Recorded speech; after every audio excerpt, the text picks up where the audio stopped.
మద్యం స్కామ్ కేసులో సిట్ విచారణ హాజరైన విజయసాయిరెడ్డి ప్రస్తుతం మీడియాతో మాట్లాడుతున్నారు. లైవ్ లో చూద్దాం. విజయవాడ విల్లాలు అని చెప్పినప్పుడు రెండవ సమావేశంలో ఓఎస్డి కృష్ణమోహన్ రెడ్డి గారు, ఐఏఎస్ ధనంజయ రెడ్డి గారు అటెండ్ అయ్యారా అన్నటువంటి ప్రశ్నకి నాకు గుర్తున్నంత వరకు వాళ్ళిద్దరూ అటెండ్ కాలేదు అన్నటువంటి విషయాన్ని నేను చెప్పాను. ఒకవేళ అటెండ్ అయి ఉంటే మళ్ళీ నెక్స్ట్ మీరు పిలిచినప్పుడు ఒక్కసారి రికలెక్ట్ చేసుకొని చెప్పడం జరుగుతుంది అన్నటువంటి విషయాన్ని తెలియజేశారు. ఆ సమావేశంలో ఏం చర్చించారు అన్నటువంటి విషయానికి లిక్కర్ పాలసీ గురించి చర్చించడం జరిగింది అని బదులు ఇవ్వడం జరిగింది. లిక్కర్ పాలసీలో మీరు ఏదైనా కిక్ బ్యాక్స్ గురించి మాట్లాడారు, మీరు టోటల్ కిక్ బ్యాక్స్ ఇంత అమౌంట్ వస్తుంది అనని వాసుదేవరెడ్డి, సత్యప్రసాద్ ఇద్దరు కూడా కిక్ బ్యాక్స్ విషయం మీరు మాట్లాడారు, సాయిరెడ్డి మాట్లాడాడు అన్నటువంటి విషయాన్ని వాళ్ళిద్దరూ చెప్పారు అన్నటువంటి విషయాన్ని ప్రశ్నించడం జరిగింది. దానికి సమాధానంగా కిక్ బ్యాక్స్ విషయం అనేటటువంటిది లేదు, ఆ విషయం నాకు తెలియదు, ఆ విషయం చర్చకు రాలేదు, ఒకవేళ అటువంటి నాకు గుర్తుండేంత వరకు కిక్ బ్యాక్స్ విషయం నాకు తెలియదు అన్నటువంటి విషయాన్ని చాలా స్పష్టంగా చెప్పాను. ఈ సమావేశానికి కృష్ణమోహన్ రెడ్డి, ధనంజయ రెడ్డి అటెండ్ అయ్యారా అన్నటువంటి ప్రశ్నకు సమాధానంగా వాళ్ళిద్దరూ అటెండ్ అయినట్టుగా నాకు తెలియదు, నాకు గుర్తులేదు అన్నటువంటి విషయాన్ని కూడా చాలా స్పష్టంగా చెప్పడం జరిగింది. ఇక ఈ కిక్ బ్యాక్స్ ఏదైతే రాజ్ కసిరెడ్డి తీసుకున్నాడో, కలెక్ట్ చేశాడో, అది ఎవరికి వెళ్ళాయి అన్నటువంటి విషయం ప్రశ్నించడం జరిగింది. కిక్ బ్యాక్సే లేనప్పుడు, కిక్ బ్యాక్స్ విషయం నాకు తెలియనప్పుడు ఈ ప్రశ్నకి సమాధానం నేను చెప్పలేను అని చాలా వివరంగా చెప్పడం జరిగింది. ఇక రెండవ ప్రశ్న, నేను రికమెండ్ చేసి రాజ్ కసిరెడ్డి, సజ్జల శ్రీధర్ రెడ్డి, మిథున్ రెడ్డి కోరిక మేరకు అరబిందో కంపెనీ నుంచి 100 కోట్ల రూపాయలు రాజ్ కసిరెడ్డి చెప్పినటువంటి కంపెనీస్ ఏదైతే ఉన్నాయో అడాన్ డిస్టిలరీస్కి, డీకార్ట్ కంపెనీ, ఈ 2 కంపెనీలకి, అడాన్ డిస్టిలరీస్కి 60 కోట్లు, డీకార్ట్ కంపెనీకి 40 కోట్లు మీరు రికమెండ్ చేసి ఇప్పించారా, మీరు ఎవరు చెప్తే రికమెండ్ చేశారు అన్నటువంటి విషయాన్ని ప్రశ్నించడం జరిగింది. నేను ఎవరు నాకు వాళ్ళ చేత ఇప్పించమని చెప్పలేదు. రాజ్ కసిరెడ్డి, మిథున్ రెడ్డి, సజ్జల శ్రీధర్ రెడ్డి ముగ్గురు నా దగ్గరికి వచ్చి మేము వ్యాపారం చేసుకుంటాం, ఒక 100 కోట్ల రూపాయలు అప్పు ఇప్పించండి మీ అరబిందో కంపెనీ చేత అన్నప్పుడు నేను అరబిందో శరత్ చంద్రారెడ్డికి రికమెండ్ చేసి 100 కోట్ల రూపాయలు, 100 కోట్ల రూపాయల్లో 60 కోట్ల రూపాయలు అడానికి, ఒక 40 కోట్ల రూపాయలు డీకాట్ అనే కంపెనీకి 12% సంవత్సరానికి వడ్డీ చొప్పున నేను రికమెండ్ చేసి ఇప్పించడం వాస్తవమేనన్నటువంటి విషయాన్ని నేను చెప్పాను. ఈ విషయాన్ని ఎవరైనా మీకు ఉన్నత పదవుల్లో ఉండేటటువంటి రాజకీయ నాయకులు కానీ, బ్యూరోక్రాట్స్ కానీ మీరు చెప్తే ఇప్పించారా అని పదే పదే ప్రశ్నించడం జరిగింది. దానికి సమాధానంగా నేనే రికమెండ్ చేసి ఇప్పించాను, ఎవరు కూడా నాకు ఇప్పించమని చెప్పలేదు.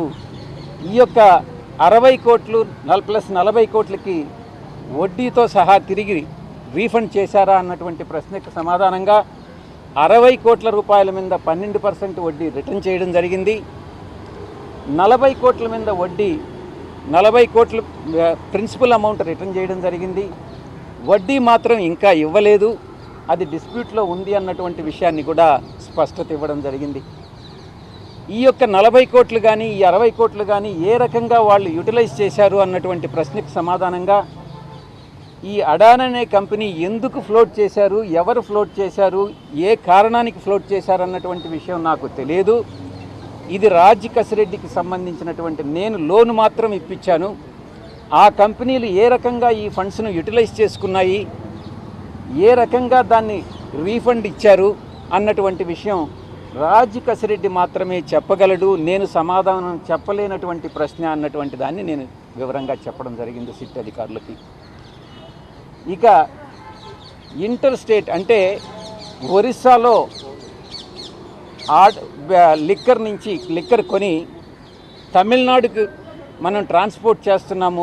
ఒరిస్సాలో సెల్లరు, తమిళనాడులో బయ్యరు ఉన్న రీతిగా ఒక ఏదైనా ట్రాన్సాక్షన్స్ ఆంధ్రాలో ఎంటర్ అయిన తర్వాత ఆ యొక్క సరుకుని డైవర్ట్ చేసి ఆ ఏదైతే డిఫరెన్స్ ఉంటుందో డ్యూటీలో అది సేవ్ చేసుకొని ఈ రకంగా ఏదైనా సేల్స్ డ్యూటీ లేకుండా పెట్టినటువంటి ఏదైనా సేల్స్ ఉన్నాయా అన్నటువంటి విషయానికి నేను ఏ రోజు కూడా లిక్కర్ సేల్స్ విషయంలో కానీ లిక్కర్ విషయంలో కానీ మొట్టమొదటి 3 నెలల తర్వాత నేను జోక్యం చేసుకోలేదు అన్నటువంటి విషయాన్ని చాలా స్పష్టంగా చెప్పాను.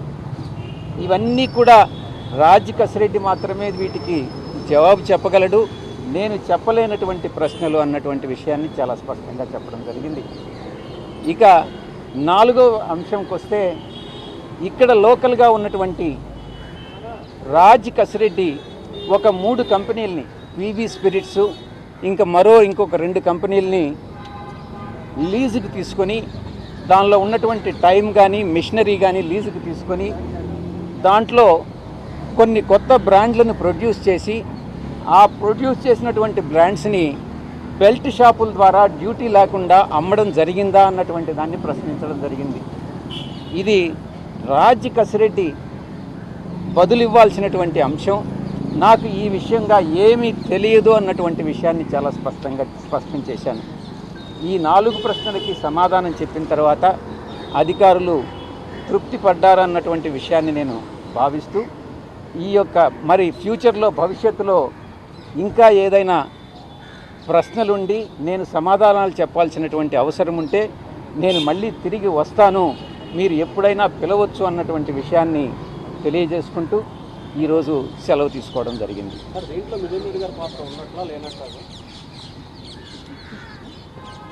నాకున్న సమాచారం ప్రకారం మిథున్ రెడ్డి గారికి రేపు రమ్మని నోటీసులు ఇవ్వడం జరిగింది. ఈ ప్రశ్నని మీరు పివి మిథున్ రెడ్డి గారిని అడగండి.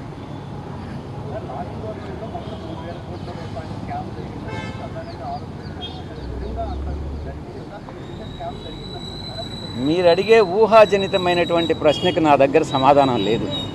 స్కామ్ అన్నటువంటిది జరిగిందా లేదా అన్నటువంటిది లిక్కర్తో సంబంధం లేనటువంటి వ్యక్తి నన్ను ఎలా జవాబు చెప్పమంటారు?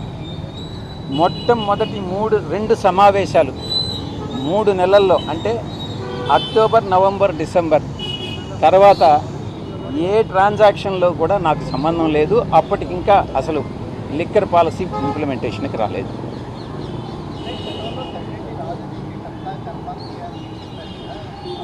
అప్పుడు ఆ రోజు చెప్పాను, ఈరోజు చెప్తున్నాను. నాకు తెలియని విషయాలు నాకు తెలిసినట్టుగా నేను చెప్పను. మీరు రాజ్ కసిరెడ్డి ఎప్పుడైతే అబ్స్కాండింగ్లో ఉన్నాడు, ఎప్పుడైతే ఆయన దొరికి తీసుకొస్తాడో మీరు రాజ్ కసిరెడ్డిని అడిగి తెలుసుకోవాలి.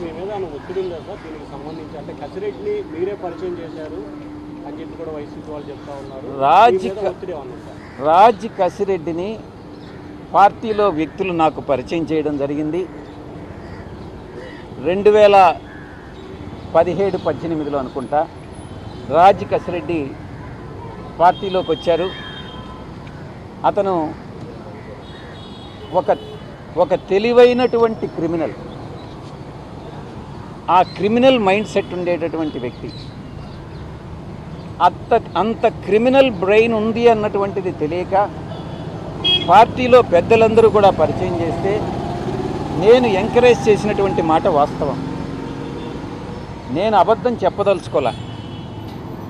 మొట్టమొదటిగా అతనికి ఎన్ఆర్ఐ విభాగం అప్పగించా.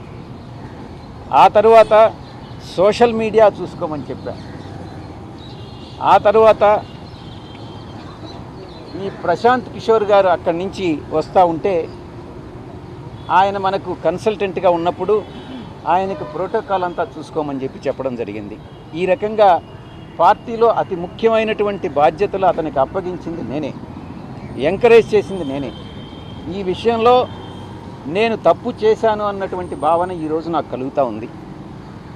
ఇంత దుర్మార్గపు వ్యక్తి ఏ రకంగా నన్ను మోసగించాడు అన్నటువంటి విషయం నాన్నే ఆశ్చర్యానికి గురి చేస్తుంది.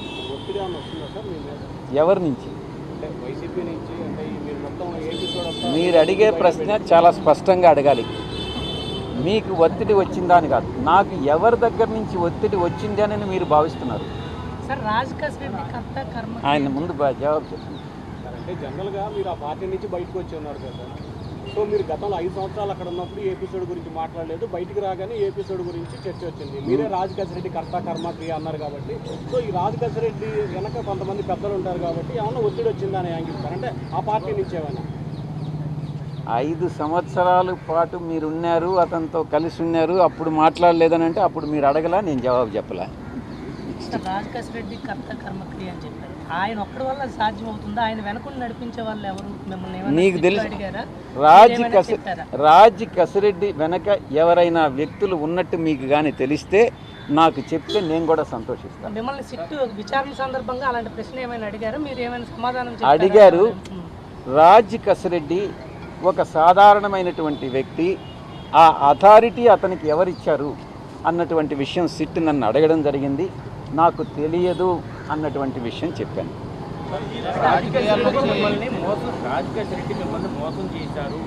నన్ను మోసం చేయలే, పార్టీని మోసం చేశాడు, ప్రజలను మోసం చేశాడు. నాకు వ్యక్తిగతంగా అతను చేసినటువంటి మోసం ఏమీ లేదు.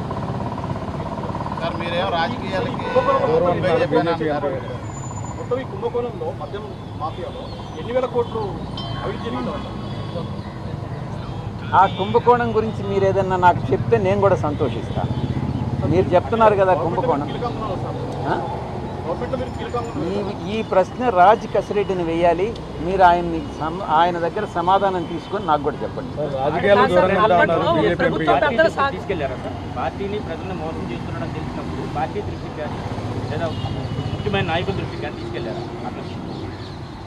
పార్టీలో అందరికీ అతను మోసం చేశాడని ఈరోజు తెలుసు. మీకు ఎలా తెలిసింది? ప్రజలందరికీ తెలుసు. మీకు ఎలా తెలిసిందో పార్టీలో అందరికీ కూడా అలాగే తెలుసు. అప్పట్లో ప్రభుత్వ పెద్దల సహకారం, వాళ్ళ సపోర్ట్ లేకుండా ఇంత పెద్ద నెట్వర్క్ నడిపించడం సాధ్యమవుతుంది? మీరు అడిగిన క్వశ్చనే మళ్ళీ అడుగుతున్నారు. దానికి మీరు అది నాకు తెలియదని నేను చెప్పాను. మీకేదన్నా తెలిస్తే ఎవరు అథారిటీ ఇచ్చారని మీకేదన్నా తెలిస్తే నాకు కూడా చెప్పండి, సంతోషిస్తాను. కీలకంగా రాజకేశ్వరరెడ్డిని పరిచయం చేశాను, అదానికి డబ్బులు 100 కోట్లు అప్పు ఇచ్చిందని చెప్పారు కదా. పదే పదే మిత్రులందరూ కూడా, పాత్రికేయ మిత్రులు ఒక్క విషయాన్ని చాలా స్పష్టంగా చెప్పదలుచుకున్నా. పదే పదే యూట్యూబ్ ఛానల్స్లో కానీ శాటిలైట్ ఛానల్స్లో కానీ సాయిరెడ్డి నెంబర్ 2 సాయిరెడ్డి నెంబర్ 2 అని నేను చెప్తున్నారు పార్టీలో. నేను ఒక్కటే చెప్తా ఉన్నా, ప్రాంతీయ పార్టీలో నెంబర్ 2 అనే స్థానమే ఉండదు. అప్పట్లో మా అధ్యక్షుడు, మా పాత పార్టీ